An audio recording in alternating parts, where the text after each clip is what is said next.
Well, thanks for coming, everyone. I think we'll go ahead and get started. My name's Elizabeth Schmidt, and I'm a research librarian at Wright Library. Welcome to one of our first virtual events.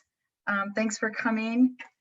You can see on your screen that this event today is part of a series, an Earth Day series of events. You can see what else we have coming next week at that link there, wrightlibrary.org /Earth Day 50. It's the 50th anniversary of Earth Day. Next week on Monday at 7 p.m., Eric Sauer, who is a landscape architect and the planning manager for Five Rivers Metro Parks, will be presenting a webinar on landscaping with native plants. And on Earth Day, Wednesday the 22nd, we're going to be having a movie discussion. So you can find all the details at wrightlibrary.org, Earth Day 50. And just again, there's the chat button at the bottom. If you have any questions during the presentation today, go ahead and put your question in the chat. I'll be monitoring that and we'll be passing those along. And let's see. Let's go ahead and get started. I want to introduce today's speaker. Krista McGaugh is the Executive Director of Tecumseh Land Trust. With a master's degree in public policy from Duke University, she has participated in policy development and implementation, ranging from federal farm bill programs and state Medicaid plans to local land use plans. Tecumseh Land Trust has preserved over 28,000 acres of farm and natural land with permanent conservation easements, including 155 farms, Glen Helen Nature Preserve, and over 44 stream miles. As one of 30 local Ohio land trusts, Tecumseh Land Trust participates regularly in Coalition of Ohio Land Trust and Land Trust Alliance lobby days and maintains good working relationships with landowners, government officials, and the public. Help me welcome Krista McGaugh. Thanks, Elizabeth. It's really great to be here. I am such a library fan and really have been all my life. It's great that the folks at Wright Memorial are figuring out how to do these things virtually. It's just a very, very important year, I think, for us to all celebrate Earth Day.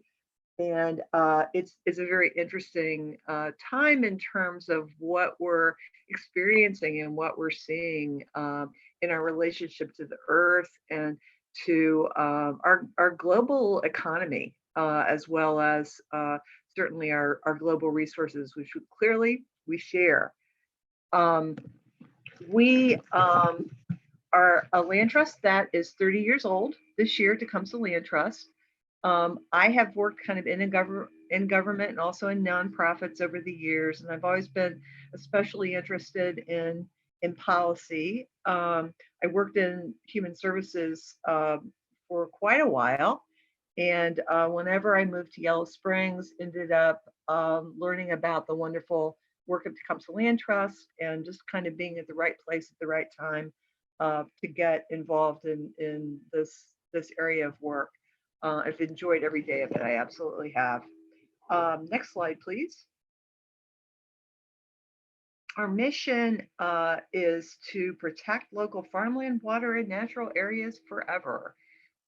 Pretty big, pretty clear. We work primarily in Clark and Greene counties, although we also work with the neighboring counties. Any place that we're able to collaborate. Eric Sauer and Metro Parks are certainly regular collaborators of ours, and we really value the relationships that we have with all of our partners. Next slide, please. One of the reasons that our work here in Southwest Ohio is so very important is that we actually have really uniquely good natural resources. There's really only about 3% of the Earth's surface that is really highly capable of food production, that has the combination of good soils, enough water, a safe supply of of water for farming as well as drinking. And really more than half of the land in Southwest Ohio overall is among that 3%. So it's really, really pretty special. And in America, the only about 9%, or I'm sorry, 9% of the land that falls into the category that we do here has actually been lost to agriculture in the last 20 years. And the next slide um, explains a, a little bit about what's kind of unique aside from soil and water and important, particularly at this time in terms of land trust work. The quality of life that we have here in Southwest Ohio is just so connected to the beauty of nature. We are really blessed with the Little Miami and its tributaries, the Great Miami and its tributaries, really very unique habitat and more hardwood trees than most of the world has. The diversity in Ohio forests, much as we've lost a lot of them, is absolutely amazing.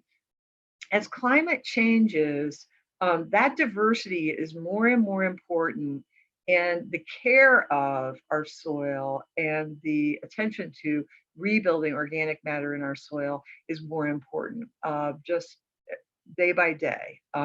We are very, very threatened. We need to address climate change. We need to make changes in our conservation practices when it comes to farming, but also in our own backyards in order to help mitigate climate change and also to preserve this very special diversity that we have, which interacts to make this area so productive and also just so beautiful. But meanwhile, we're among the 10 states that are losing farmland the fastest, with no population growth in most of the state recently.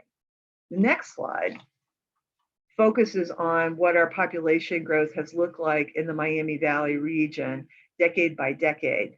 And as you can see, early in the 1900s, there was growth, pretty consistent growth, and a great deal between 1940 and 1970. And then that growth really leveled off. In the next slide, you can see how much land use area changed, developed land use. The 50s, 60s, 70s land use footprint as far as under rooftop or under pavement is in those brown shades. And then after that, we get the greens and the purple. And that all became developed footprint after our population basically had leveled off.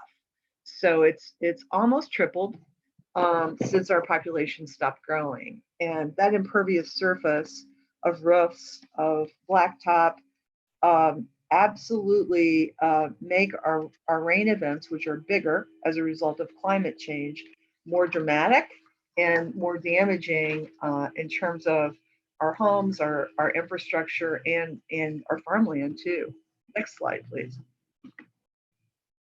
So the vision that we have is to try to preserve 50,000 acres in each of the main counties we serve, Greene and Clark. That would be about 20% of the property in the entire county. And we feel like that is about enough to anchor agriculture. And we'll talk a little bit more about what that means. We'd like to try to get blocks of farmland that are 3,000 to 5,000 acres contiguous. So next bullet, please.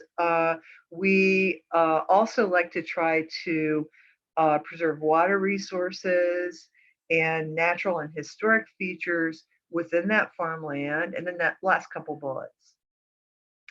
And we try to work to complement urban vitality. As you can imagine, for us, we really like to see new developments happen where there's already existing infrastructure, roads, schools already are available, there's water, there's sewer, versus going into green fields to do new development. We really appreciate the redevelopment that's going on in Dayton and then also in Springfield, which is important in our service area in Clark County. And we try to really celebrate that and be cheerleaders for those activities, which really complement what we are trying to do and actually are very cost effective for voters because the less permanent infrastructure we have to pay for going into the countryside, the less taxes we have to pay. Next slide, please. Um, Land trusts are local, regional, or national, but they all have the sole purpose of preserving land and resources. And they differ based on what area that they're working in and what kind of land you have, what kind of resources you have available. Um, Land trusts can veer towards mostly natural protection. Some land trusts own land. Our land trust does not. We work with private landowners who want to preserve their land. But we do preserve, in fact, all of those aspects, natural properties, recreational properties to some extent, but the scenic landscapes that are so notable in Ohio, historic farmsteads, and just the landscape views that we have in so much of Southern Ohio that's so beautiful, are something that's important to us. And of course, the productive value of the land as well. Next slide, please.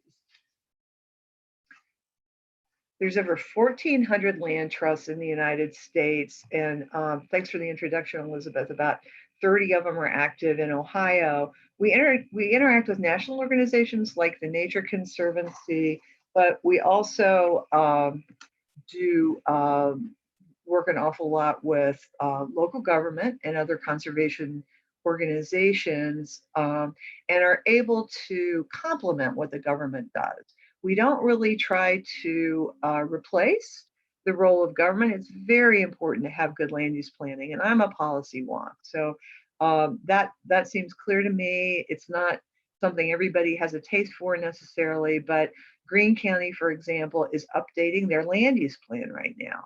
And so we're at the table participating in that. And we really encourage local citizens to do that. The reason that we have land trusts as private nonprofit organizations is that government alone doesn't seem to be able to do all the things that we need to do to safeguard our natural resources. It really helps to have organizations that are member supported, that are grassroots supported, that are focused on seeing the bigger picture and making sure that the public interest in terms of natural resources is met in our area. And so we're very lucky to have wonderful members and an ever enlarging group of volunteers as well who support us by giving annual member donations and also by helping with fundraisers that we do in order to make our work possible. We don't get government money for our operations. We exist because local citizens feel like what we need is important, or what we do is important and is needed. And so we are first and foremost available because we were founded by citizens. Our citizen members are important to us. What we do with the promise to preserve land through conservation easements forever means that we have to replace ourselves. So we have to constantly be reaching out for new members, new volunteers, new board members who are going to be able to watch over land and also participate in those land use decisions in the future. Then obviously talking to landowners, if we're going to work with people who want to preserve their land, is hugely important. And we are very respectful of the private landowner rights that people have. It's a very hard decision to figure out what you're going to do with your land. Generations ago, almost everybody farmed. There were, even if people moved into the city, often they had relatives who maintained the family farm. I know my family was one of those where grandparents on both sides of my family pretty much set aside the food for for the winter for all of us. We had our beans and our corn and our tomatoes. And this is a different time where many landowners no longer farm their own land. And they often are still very attached to it. They care about what happens to it. They rent their land, generally speaking. Farmers who are supporting their family by farming primarily have to rent 1,000 acres or more in order to support their family. And so the scenario that we have in our area is often farms that are maybe 100 to 250 acres, sometimes even smaller than that. And so many of those landowners are looking towards the future of their land when they know that they probably are not going to have anybody in the family return to farming. At the same time, we work a lot with farmers who do want to own more land, and sometimes conservation buyers who would like to buy property with the hope to take good care of it for the future. And so there's a variety of reasons that people come to us, are interested in preserving their land or helping other people preserve their land. And so we do a lot of talking as people think through their plans for the future. Next slide, please. What we use in that, I mentioned we don't own land, is we use conservation easements, which are a legal document that gets recorded with the county courthouse that allows a current landowner or the whatever configuration of landowners own land. A lot of times you'll have maybe a limited partnership by 2 or 3 siblings who own a farm and who likely had family members that farmed on it in the past. A lot of times there's still somebody who's living on the farm. And generally speaking, most people who put a conservation easement on their land would like to continue to live on it, to enjoy it and farm it or to rent it to somebody to farm. What the conservation easement does is to restrict development and subdivision of the land over time.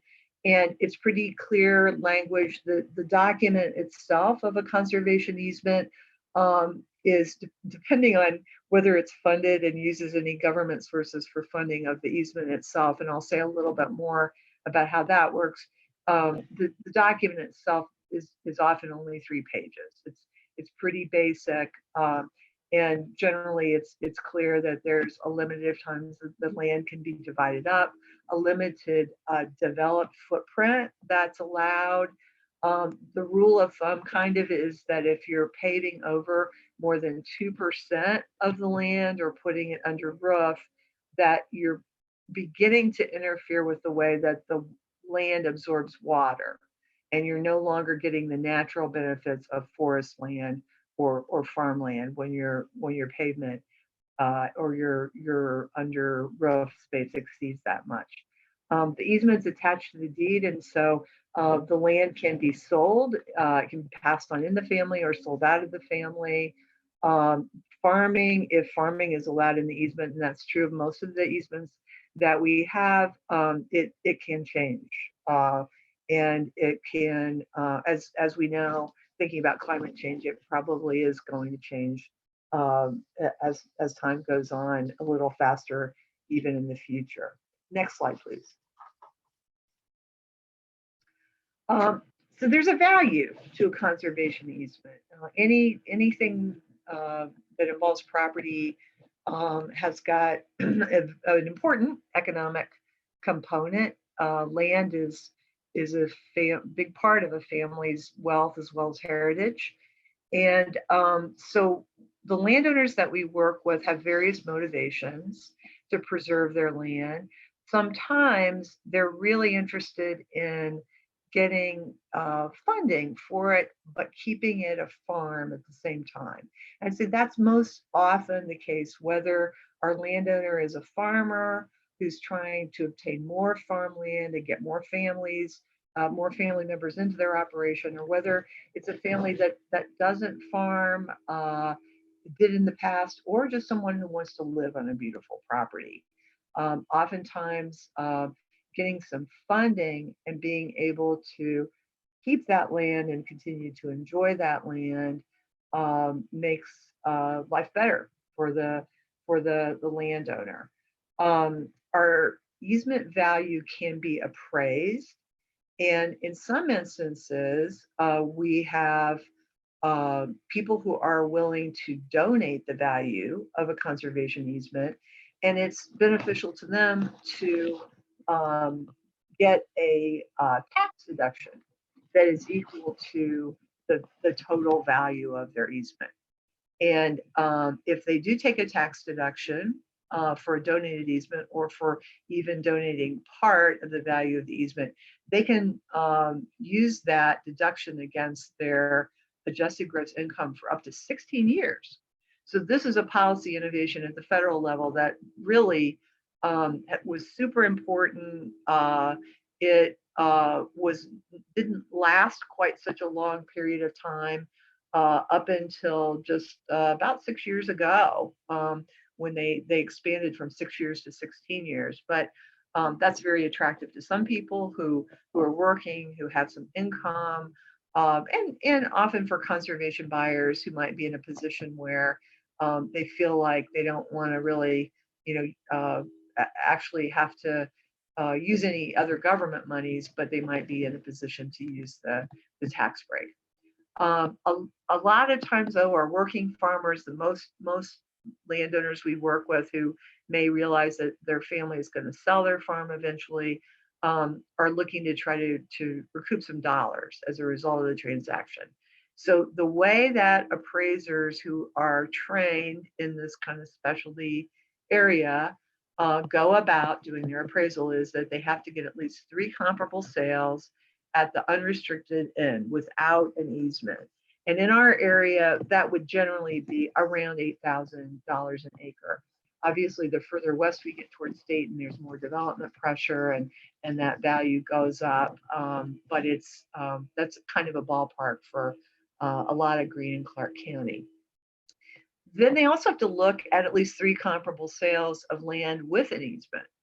And so they're looking at what might the seller get after they've put an easement on their property, and that, generally speaking, around here would be $6,000 an acre. There are exceptions to that because every single transaction is sort of what the buyer is willing to do, what the seller is willing to do. But generally speaking, we're around $2,000, sometimes up to 3 or so, sometimes a little bit less than that per acre for our easement value. Next slide, please. Thanks, Elizabeth, for your introduction. I think I need to update it. Maybe I think we're at about 165 properties now, and we are proud of the stream miles that we preserved within those properties. We have awards lined up in the case of these funded easements, where we combine federal and state monies that go directly to the landowner to pay them for their easement. We have 32 properties funded, but we have not yet closed the easement. We have to do pretty extensive title review as well as to get the appraisal done. And we extinguish oil and gas and mineral extraction rights on the properties we preserve. It is fairly complicated to try to ensure that you're taking care of conservation values at the same time that you have a competing land use, such as gravel mining or oil extraction. So we've got another 5,000 or so acres in the pipeline that we're working to close within the next couple of years. And thanks, Elizabeth also mentioned Glen Helen Nature Preserve. We're very, very proud to have been able to preserve that wonderful property. And we partner with them every chance that we get on various kinds of educational opportunities. Next slide shows one of these blocks that I mentioned. We have 4,400 contiguous acres that contains within it the headwaters of the Little Miami. And this is in southeastern Clark County, just west of the little burg of South Charleston. Beautiful little farming town with the railroad running through it. And the headwaters that you see traversing these 13, I think, or 14 farms are very steep They have forests along the waterway, which is just great for filtrating water when it runs off of fields. And they basically haven't been farmed ever or logged for a long, long time because of the steepness of those banks. So it's a really lovely situation to have that water protection. The two projects in that map that say they're in process are in fact done now. So I'm a little bit outdated on that, but we have another property that we're trying to get funds to purchase on another 500-acre farm that's contiguous to that block as well. So that we're pretty proud of that. And that's happened over about 18 years. The next slide, I have in to describe a specialized effort that we have going on around Yellow Springs. We have a Jacoby partnership 5-year project that combines federal, state, and local monies in a large number of partners with the goal of improving 2 tributaries to the Little Miami. To the west of Yellow Springs, the Jacoby Creek, and to the east of Yellow Springs, the Yellow Springs Creek. And we want to improve the quality of those tributaries by improving conservation practices on farms and other land, and then also preserving more of that land through permanent conservation easements. Next slide.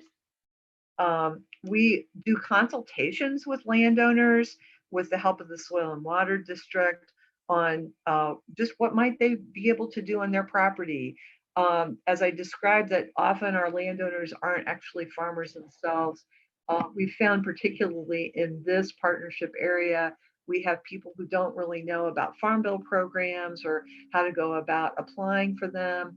And they often really aren't very much in touch with the practices that their farmers use. And so we've had a couple excellent conferences with our partners to introduce some of those landowners not so familiar with farming to the best practices and what some of the possibilities are on their land. And then also to try to work with farmers who might have wanted to implement conservation practices, but perhaps we're concerned that they might not be farming that property next year, and the extra labor that they put into a practice like cover crops after your cash crop has been harvested might not really be worth their while. We have a large amount of conservation easement funding, as I said, from multiple state, local, and federal sources that's lined up for this program. And then we have money specifically for conservation practice funding, as well as for stream restoration from a couple different sources. Next slide lists our partners. The Arthur Morgan Institute for Community Solutions, often known as Community Solutions, purchased a property on Jacoby Creek in 2017 with some help from Tecumseh Land Trust and the village of Yellow Springs, with an idea of creating Agraria, which is a demonstration site for regenerative agriculture. And so they are a partner, of course, that we're very proud of. They are open to the public for many of their activities, and they are also undergoing a major stream restoration with the help of the Nature Conservancy on the property.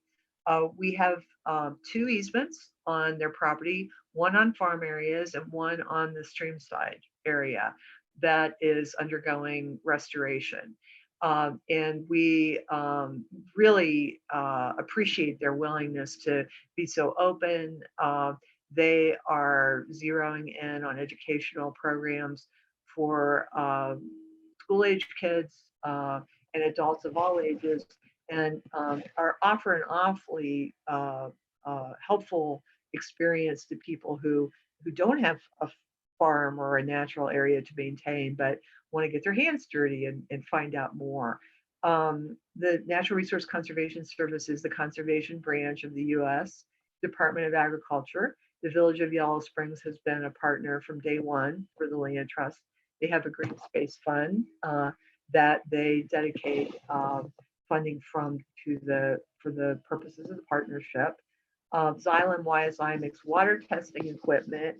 They're located in Yellow Springs, and they coordinate with us to preserve equipment and expertise to do water testing in conjunction with Central State University, which has a number of researchers. They are a land grant institution as of, I think, about 5 years now. And they are looking actively to do soil testing with our local farmers and landowners who are adapting conservation practices so they can see what difference the practices actually make for the quality of water and soil. The next slide has some more of our partners. Back to Greene County Soil and Water Conservation District, the schools, Ohio EPA, Antioch College, and there's a couple of different Clean Ohio programs, one for open space, which is more weighted to protecting, riverfront areas, and then also publicly accessible open space, and the Ag Easement Purchase Program, which has been tremendously popular in our area. Next is a slide on another partnership that we're very excited about. We had planned to have our annual membership meeting at Mount St. John in Beaver Creek Township, which is contains land which has a conservation easement, one of our newest conservation easement that we funded through Clean Ohio on the Brother Don Geiger Prairie, and then also the forested area and wildflower gardens on the Mount St. John property. If any of you have not ever been there, it's open to the public on daylight hours. Absolutely beautiful place to go on a sunny day. This time of year, I have not been able to get out there lately, but I'm looking forward to when I'll be able to. I don't think we're going to be able to have our June 7th meeting there, but we will definitely plan for a walk at a better time when people are able to get out and see what a wonderful demonstration site this is. The Marianist Environmental Education Center it is very actively involved with the Midwest Native Plant Association. That conference takes place on their properties ordinarily, and they have a native plant sale every year, which I hope will go on. I know that Allwood is trying to do theirs on a delivery basis, so they may come up with some kind of arrangement similar to that. Next slide is another slide on an educational program that we've done in conjunction with the Yellow Springs schools. They use project-based learning, and one of our landowners got to know the 7th grade science teacher when her son was a student of hers, and they, along with another great volunteer of ours who's a really expert in terms of bluebirds and cavity nesters in particular, worked up a curriculum for this program that they've repeated for 3 years with our 7th graders. The next slide shows some of them making bluebird boxes at the school. There's always fun to use drills and equipment. And then the next slide shows the landowner, Kate Anderson, who's also a board member of ours, and the teacher, Becca Eastman, kind of demonstrating how they very carefully monitor the bluebird boxes. And the students then submit citizen science data to NestWatch at Cornell University. And more we're seeing people in Yellow Springs in particular who are very interested in the certified wildlife habitat program through the National Wildlife Federation, and also participating in NestWatch. It just makes where you live so very exciting. Next slide is another project that's pretty hands-on. There's a property that known as Glass Farm in Yellow Springs. Some of it is still farmed. The village bought it many years ago, I would say probably the 60s, and they thought they would develop housing on it. They may still develop housing on some of it, but some of it has wetland soils and really wanted to be a wetland. And so it was not very good farmland. And so 8 acres of the wetter soils are now under conservation easement, and we work actively with the neighbors in the village to maintain that land. It includes a prairie of about 3-4 acres with native wildflowers that's just beautiful. The neighbors help maintain walking paths across the property, and we have 4 or more work days every year that are really a lot of fun to get out there, see what's growing. A lot of birds have been attracted to the area. And we are hoping that as the village is likely to develop more of the land, that they'll also keep building on an additional wetland corridor to appropriately accommodate those wetland soils and of course create an amenity which is super nice for people who live adjacent to it. Next slide is kind of on how you can help, how you can get involved. We love to have members from the greater Dayton area. We have a lot of members from Kettering and Oakwood and Beaver Creek, especially, it seems like. And we are happy to assist you and your family and friends with finding land trust or conservation organizations that you might be interested in affiliating with in other parts of the country. We have a very nice network within Ohio and within the nation. And so we spend an awful lot of time with people just trying to figure out how to make sure that their family remotely has resources that they need as well. We will look forward to doing in-person activities again soon. Our fundraiser auction, which is scheduled for late September, we're crossing our fingers, hoping we'll be able to do in person again. It's a lot of fun, and it's just such a great mix of country, city, naturalists. Some of our best events, I think, are things that we had a tour, for example, of Dave Nolan of the Huffman Prairie is one of the items that was really cool a couple years ago. So that's a lot of fun.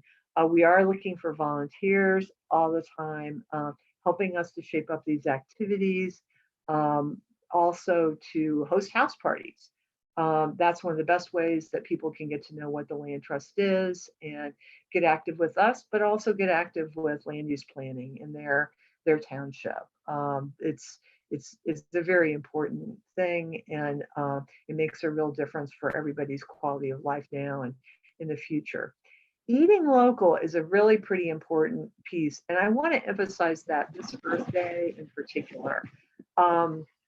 Suddenly, people in Ohio are concerned about food security on a level that they haven't been in the past. We certainly know that there's some people who just can't afford to buy high nutritional value food, who are working very hard just to keep their family afloat and don't necessarily have time to cook, even a place to cook. And so this is something that's on our minds in general, but also is more so because of just the access to food being limited for people right now. And in fact, our global food economy changing in some ways. The fact is that most farmers who are growing corn and soybean don't get a lot of the value of their crop. Generally speaking, it's 9% or less. If those farmers are able to sell their products more locally, it's more likely that they can get 30% or more of the value of what they raise. And so in general, we've really tried to help local food networks develop. We have a lot of great restaurants in our area that do try to source locally. That's great, support them. But we're also seeing some farmer markets that are setting up delivery networks at this time during this unique Earth Day. And that's got a lot of promise, honestly, for busy people to have better food, local food, and every dollar that you spend on local food products will reverberate in the local economy up to 7 times. It's remarkable how much of a better benefit it has. So these changes are frightening, but I do think the dynamics of our food economy are changing, and participating in that consciously is honestly very helpful. Voting is very important. Talking to your legislators, your elected leaders at every area, every level about land use is great. And we do really encourage you to keep in touch. And we're happy to put you in touch with other people that also might be able to help you take your Earth Day activities forward through the year. Next slide is our contact slide. That's our phone number, my email, the Land Trust website. We do have a very active Facebook page that we're really trying to keep up to date with activities for kids and families, especially right now. So we invite you to like the Facebook page as well.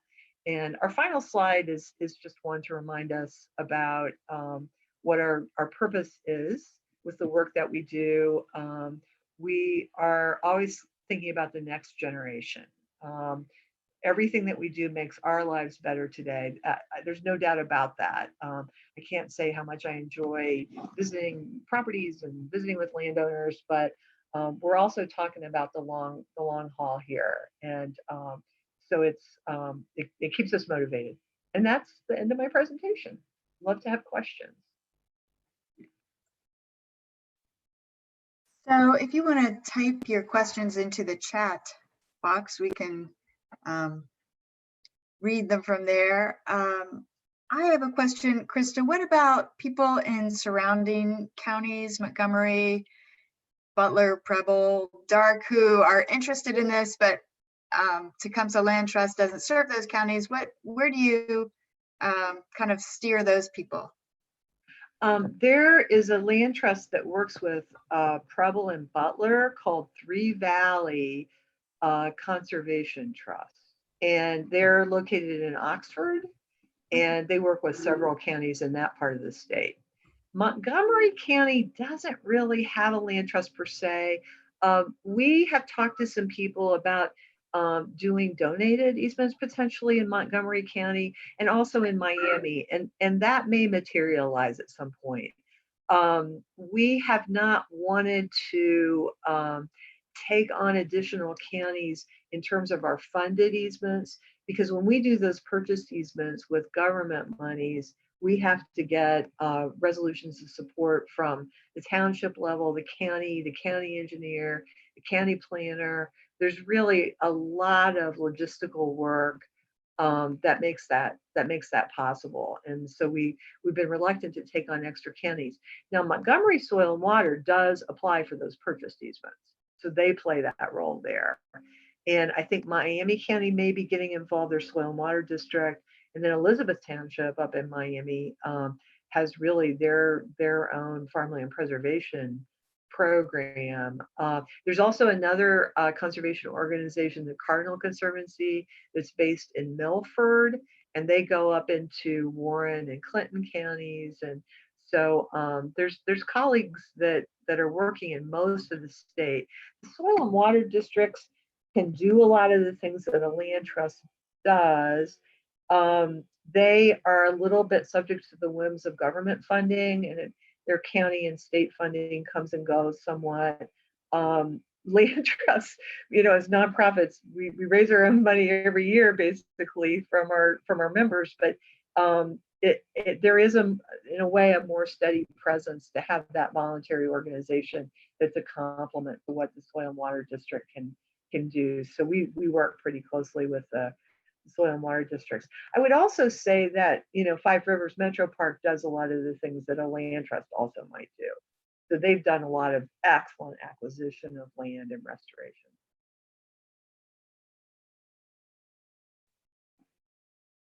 Great, thanks. I'm not seeing any questions in the chat. Let's see.